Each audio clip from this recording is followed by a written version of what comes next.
Today I'm going to introduce you to the wonderful world of herbs. An herb can be either a plant or flower or tree or bark that is used medicinally or nutritionally. In the Northwest we have many wonderful, beautiful herbs. Some of them are common and some of them are not used very much right now but should be reintroduced into herbal medicine. I would like to start with the arrowhead balsam root. This darling flower that looks like a sunflower is an ancient Indian herb that they used. An Indian lady had told me about it. She said that they used to sit around and peel the stems and chew on them just while they were talking. And I've eaten the stems. I enjoy eating the stems, but it's quite bitter. If you have a very good imagination, it tastes like celery. The leaf looks like an arrowhead. It's pointed like an arrowhead, and that's why it's an arrowhead balsam root. The root smells quite fragrant and is very tough and stringy, and people say that they use it for colds and coughs, but I've never dared. This is fringe cup, this white flower. It comes in the early spring and dots all the meadows. It's a darling little flower. This is not medicinal or not nutritional that I know, but I just have to share it with you. This in front of it is blue-eyed Mary, and it again is just a darling spring flower that is all over around here. If the cows were around, I think they'd eat them both, though. This is a dwarf fleabane. It's fleabane because supposedly the seeds look like little fleas. There's lots of varieties of this, including some terrible weeds. This grows on dry, sandy soil, and I like it because it's full of free amino acids that are readily available. But of course it doesn't taste too good. There can be either white or purple flowers on one plant. It is a very hardy herb and quite cute. This is Tritilia or Brodii, and it is a rare flower, supposedly on the endangered flowered list. I don't think it's useful medicinally, but it is certainly wonderful to decorate your homes with because the flower stays fresh for a long period of time. Unfortunately, you shouldn't decorate your homes because it is so rare. 2 years ago, this flower was out all over the fields. Last year, it wasn't hardly any. And again, this year, it's coming back. So I don't know what its schedule is, but it certainly is beautiful. This is Shooting Star, and it's a beautiful little spring flower. These are almost ready to wilt. Some of them already have. It can either be purple and yellow or white and yellow. This is a white and yellow one if you can see it. Here's one little teeny tiny one. They're cleansing, but actually I think they're better to look at than to eat. This is called squaw currant. It's quite a large bush, and it has little trumpet-shaped flowers that are already fading on this bush, and quite cute little fringed leaves. It produces a bright red currant, a little bit bitter, in August that people can eat. There's a saying, leaves of three, let them be, but here's an exception. This is a wild strawberry plant and a little strawberry blossom. Our woods are quite dry and usually you don't see the blossoms, but these do turn into small wild strawberries that you can eat. The leaves are serrated, and yet they are three, and so we will show you the difference between these leaves and poison ivy. Here is the infamous poison ivy. It certainly is different than a darling little strawberry plant. It covers the hillsides and dry areas. You can see this is a real rocky area where this is. It is a very deceptive plant, quite pretty. It comes out red and green in the spring, and then it turns red again in the fall. It is very harmful to humans. And I have personally felt I was going to die after a week or so of battling poison ivy. But animals can eat it with no ill effects. Please watch out for this plant, though. This is a serviceberry bush. They can grow to be quite tall and are quite irregular in shape and size. They have these beautiful bright white flowers that come out all over around this area in the spring. They just dot the hillsides. And later, these little white flowers turn into dark purple berries called serviceberries or Saskatoon berries. I've made jam out of these berries, and it's quite good. The berries are a little bit mealy and not as fun to work with as, say, huckleberries, but nevertheless, it's fun to do, and it's fun to go around in the woods with your children picking these berries. In the Depression, it is said that sometimes children didn't know any other fruit but these berries in southern BC. This beautiful brook supports watercress, among other things. The watercress is very high in vitamin A and C, and it's traditionally used for the thyroid. It's a renewing herb, a cleansing herb, and you can use it as part of your salads in the spring.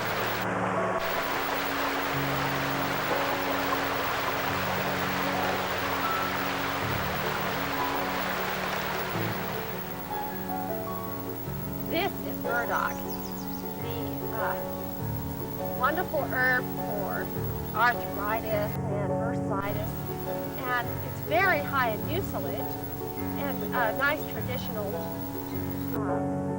cure for many things, gout. I use it to balance the pH in the colon. It's very high in mineral salt. Later on, it produces these kind of burrs. And of course, this is the spring now, so these burrs aren't out. I've heard that if the cows get into the burdock, it changes the taste of the milk. Of course, this is a very bitter herb. The lupine, actually it's called a silky lupine. There's many different species of lupine. Some are considered poisonous because they're quite cathartic, but they're not really poisonous. This particular lupine is good for the lungs, and it feeds and strengthens the air sacs. You can make a tea out of the blossoms. You can dry the blossoms and make a tea out of it, and it's quite pleasant and very strengthening. It certainly is beautiful also.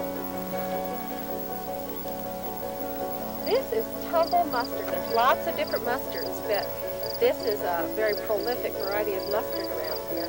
As you can see, they're quite large and spindly, but they grow even larger than this. This mustard is valuable as an herb. It is antimonic, or also it's good to combat viruses in combination with, say, yarrow and pansy mustard. You can take the blossoms, or actually the seeds after the blossoms, and store them. They actually do taste like mustard seeds, and they're quite tangy.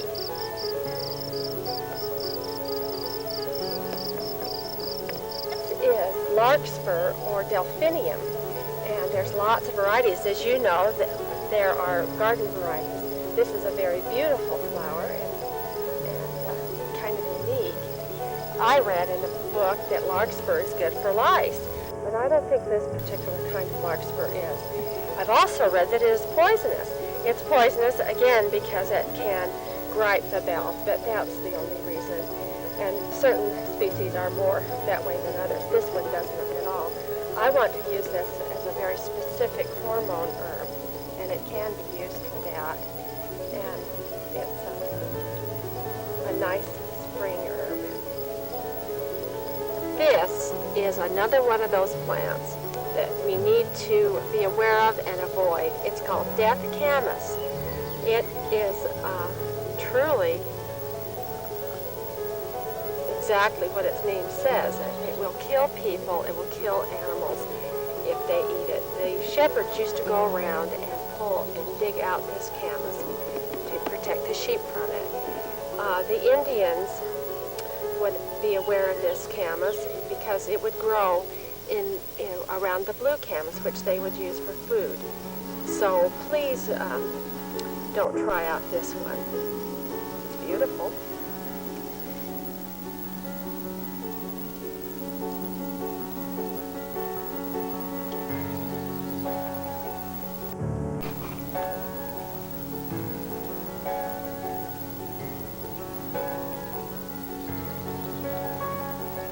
This is common monkey flower, I guess because the little blossoms look like something to do with monkeys, and I think it's an appropriate name.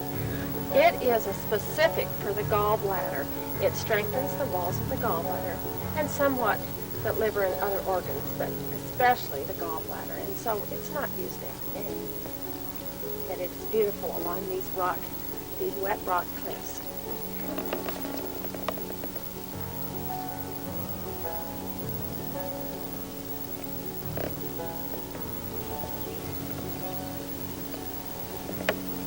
This beautiful little dandelion is being used by ants and a moth, and it can also be used by us. No herb lecture would be complete without talking about this plant. The wild dandelions, as we see here, are a little different than the domestic ones that you have all over your yard at times, but both of them are very nutritive. They're high in mineral salts, and the resins are soothing to the stomach and colon. Dandelion is high in beta-carotene, which has been proven good for the mucous membranes of the lungs and other organs. It is something that we shouldn't ignore. Dandelion can be used in soups and salads, although the older it gets, it's quite bitter. And when we're desperate, we can eat this very common and happy herb. Black hawthorn tree, or black haw. People have used this traditionally that they use the root of it. I guess they dig out the roots, called black haw root. I use this to begin healing. It opens up the body to healing. It has thorns, like any hawthorn root. As you know, probably, the bark is very, and the trunk, the wood, is very, very hot as it burns. So people can use it for that, but the animals like to eat these berries after they flower in the fall or the winter when they're desperate. But it's interesting how people discovered that the root was valuable to them. Not a well-known plant at all, but it's really quite common. It is called Gromwell. The genus is Lithosperm, and it was quite a trouble to find out what it was. But I have a feeling about this herb that it's good for certain forms of cancer, and it really should be tested and used. And I hope that soon it will be.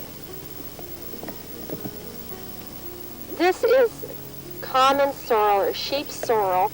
It is all over my meadow. It becomes an orange show.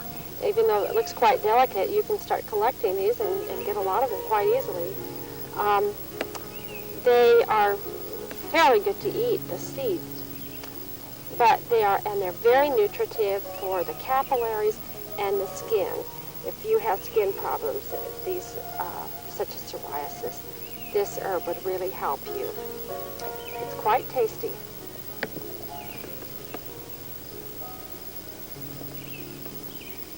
Is a nice little specimen of salsify, or oyster plant.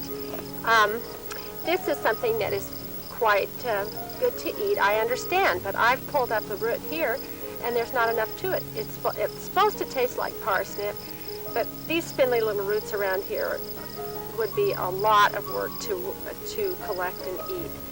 I understand that in the 1890s, early 1900s, they would actually grow this plant, and so of course then the root would be stronger and healthier, and they would cook them and eat them in this area too.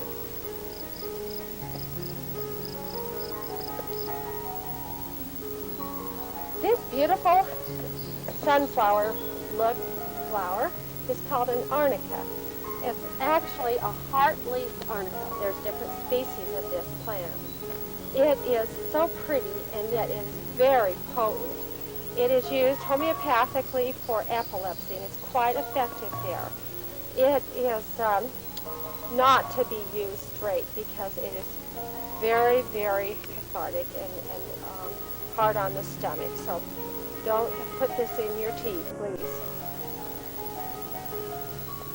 This dainty little plant is called bedstraw, and I think that these names are so colorful and appropriate.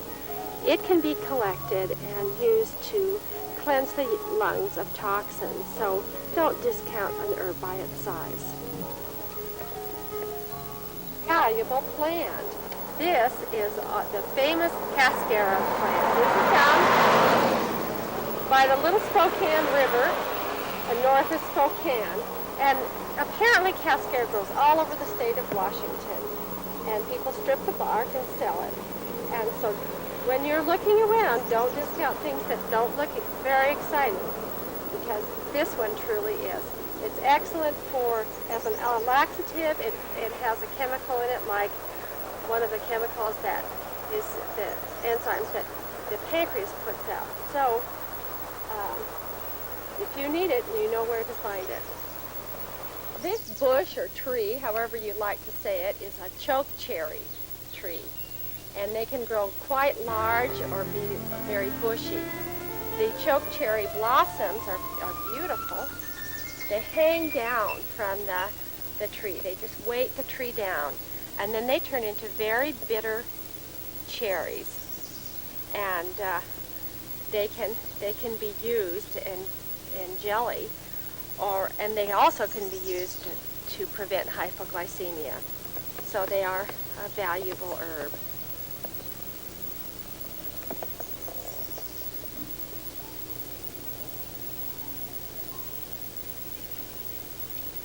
This is red osier dogwood, and it's quite a pretty little blossom. And I love this bush because in the spring, in the winter, in the early spring, these bushes are outstanding because of the red stems, and so they give a break to the landscape. The red osier dogwood lives by the river, or any river, any moist place, but it doesn't live up in the dry lands. It's very valuable, the leaves and the flowers, to get rid of parasites in the small intestine, even tapeworms, and it cleans the small intestines, and yet it's not hard on the body. So this herb really should be used in herbal medicine more than it is now. This is a little western buttercup. Usually buttercups are the first sign of spring, but these particular buttercups come later. They grow down in marshes, by rivers, and they stay a long time. They go through most of the summer. They have leaves of 3 that almost look like maple leaves, but of course they're right close to the ground. They really are cute. I don't know of anything that they are particularly good for, but they are beautiful.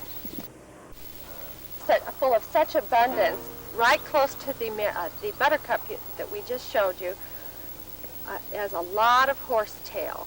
And of course this is a very prominent herb. It is extremely high in silicone, and this particular kind of silicone is very readily absorbable. And it is also called scour brush, so you can scour your pans with it. One woman said that after a fire in her trailer, that this scour brush was the only thing that cleaned her copper kettles. So that's why it's called scour brush. It is used to clean the body too.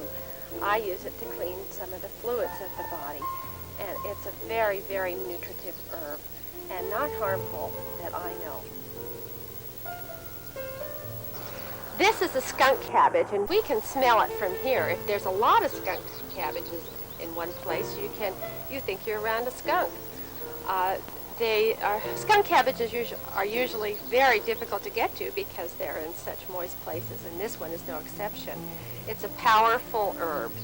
It is good for the lower colon, the anus area, and will pull that back up, strengthen that. It's also very nutritive. People use the root, not the leaves, although the leaves really do look like cabbages, don't they? That leaf is about almost 30 inches high, each of those leaves, so you can see how big they are. We're showing you a picture of yellow flag, a type of iris. This grows wild along the riverbanks, so it too is kind of hard to get to. Another name for this is orris root, so when you see that in a catalog or advertises an herb, you'll know that it's just an old iris. This iris is not only beautiful, but it is valuable. It's nutritional. You take the root and you can slice it and eat it, and dry it also and eat it later. It's kind of like lotus root. It is also antibiotic and getting rid of certain bacteria. So there's no need to starve if you're out in the wilds. This is one of the plants that can feed you. Of course, you've got to take off your shoes and pull up your pants to get to it so you can dig it out because it's so light. We can't resist showing you this forget-me-not. It too lives down by the river, and it delights the eye and gives grace and charm to the riverbanks.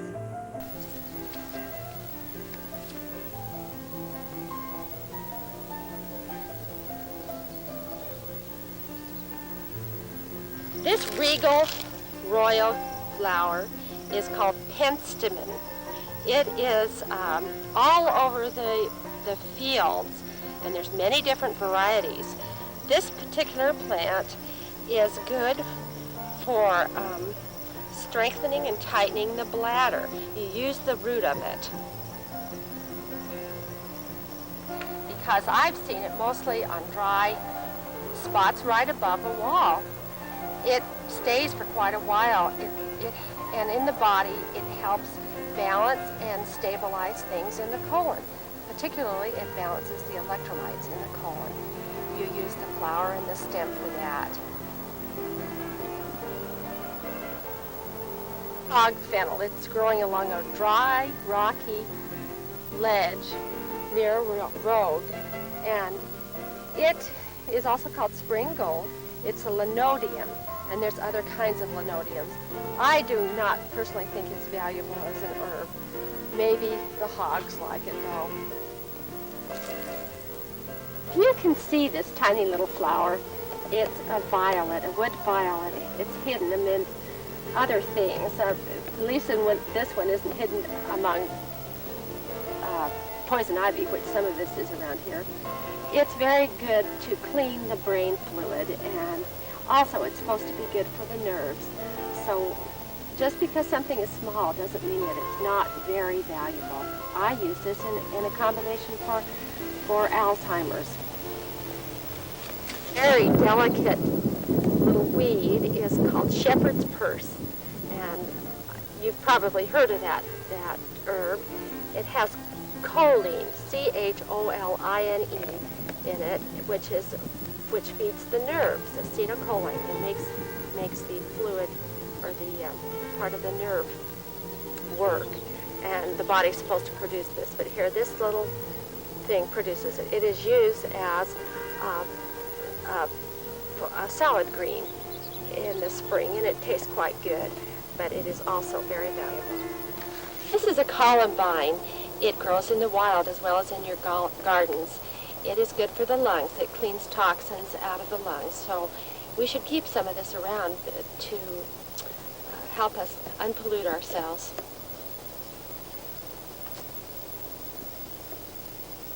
This, again, is a very, very valuable herb. It's yarrow. It's so lacy and pretty. It's very fragrant. It's antibiotic. I use it to get rid of some types of cancer parasites. Which parasites, what are they? Viral, I don't mean big things, little things. You can take the yarrow flower or blossom like this, or even the leaf, and rub it on a mosquito bite, and the bite will go down, the red will go down. And you can also use it to prevent mosquitoes from coming to you. I guess they don't like the smell, but I like it. It's very fragrant. I've used these blossoms to decorate my Christmas tree in the winter too, so I collect them every winter, every spring. This is a five-finger cinquefoil is another name for it. The pointantilla is the genus, and there's lots of different kinds. This is not a particularly strong type medicinally. It looks almost like a strawberry plant, but it isn't. It grows up, and a strawberry plant is always low on the ground. It is for the female or male or organs to prepare them and normalize them before they heal after a disease. And it can be used as a tea or powdered. This is a different kind of five-finger cinquefoil, and I think this is a lot stronger. These leaves are 5, which the other ones are like 7. So it is good for, especially for male hormones, and also is good for protein metabolism when there's been poor protein metabolism. It builds up the cells. This small flower is called a columbo, and it can be white or blue. This is fading, so it's in between here, or even purple. This can be purple too, but it is used to get rid of the effects of too much protein. When we eat too much meat or cheese, and we can feel horrible, and this will trap proteins out of the lymph system and out of the body.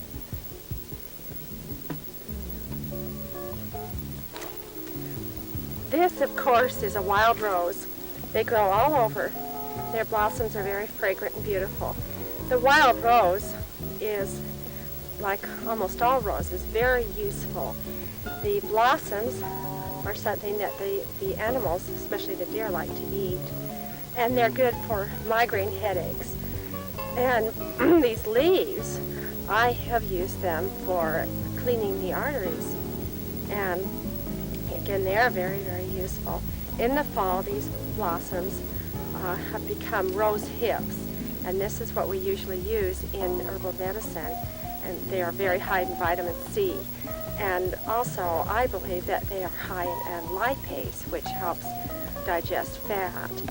So this is one of the most wonderful of all plants, very common and very wonderful. This particular rose plant is mixed with white snowberry, and so you can't decide which leaf is which, but it's the serrated leaves like this that is rose bushes.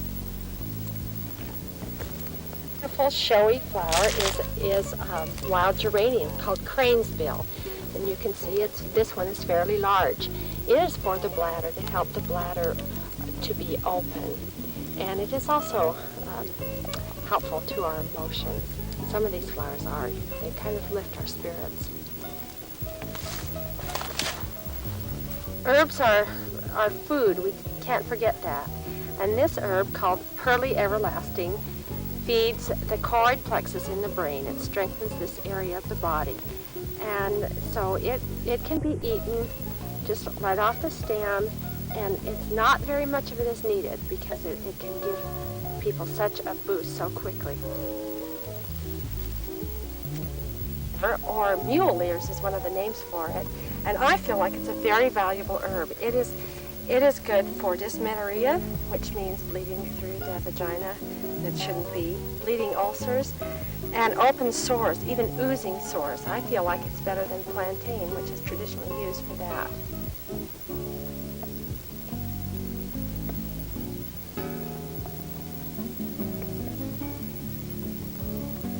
This is what people would think is a snapdragon, but not at all, really.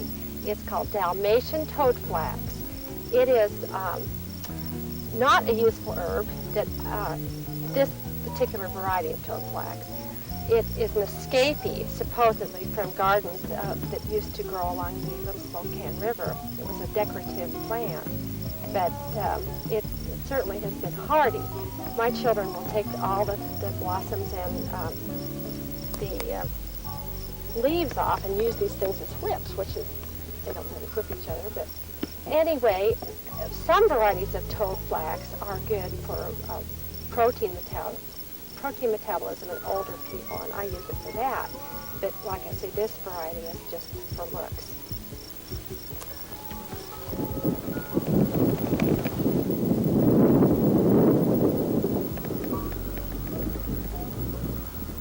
Here's some bachelor buttons or cornflower. We're by a highway, by some wheat fields. It's a beautiful day, and these are different colors, and all like two different plants, several different colors.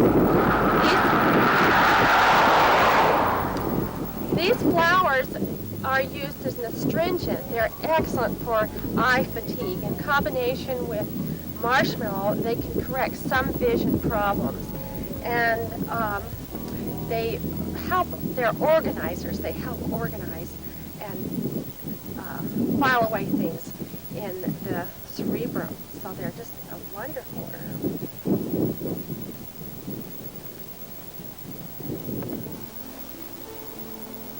This purple flower is called blue vetch, and I guess sometimes it's a little more blue than this, but it is a field plant. It's a member of the pea family, as you can see, with these leaves like this.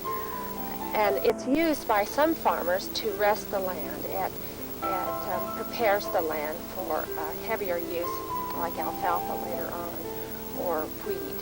But it's very good for resting the land, and that's important. Not all herbs are for human use, they're for many different things.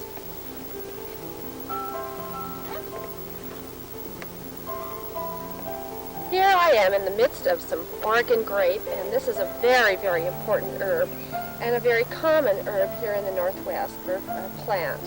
And the Oregon grape root is what is used generally medicinally. This plant will produce berries. I don't see any incipient berries here, but many plants contain dark blue, purple berries in the fall, and they're very bitter, but they're nutritious if you can stand to eat them. The root will draw sugar, so it's an anti-diabetic herb, and it's used to bring bad cells out of the body and clean the body. It's also used for the gallbladder meridian, and it really strengthens that area of the body. So this herb should be used a lot. It's called Mahonia. The botanical name is Mahonia. It's in the middle of mallow 9 bark, if you can see that here, but we will not discuss that herb because it's not that important. Just red blossoms belie how important this herb is. This is called hound's tongue. It's a variety of hound's tongue.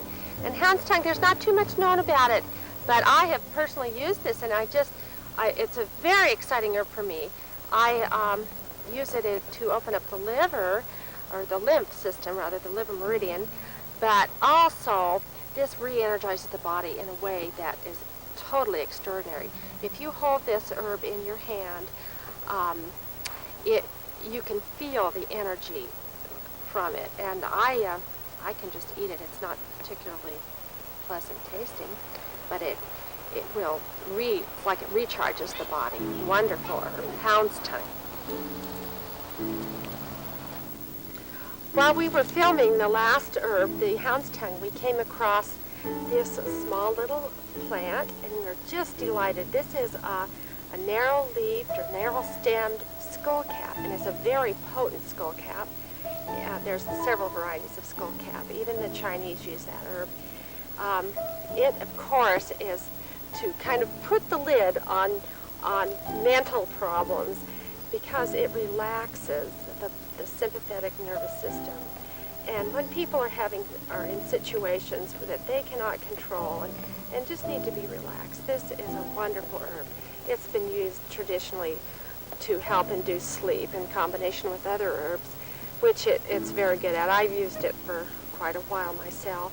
It's also good for the immune system, partly because it helps the cells in cellular metabolism, again because of its quality of relaxing things. It's purple, and so it's just a delight. They use the stem and the flower. The flower is the most potent part of it, and it can be used dried or as a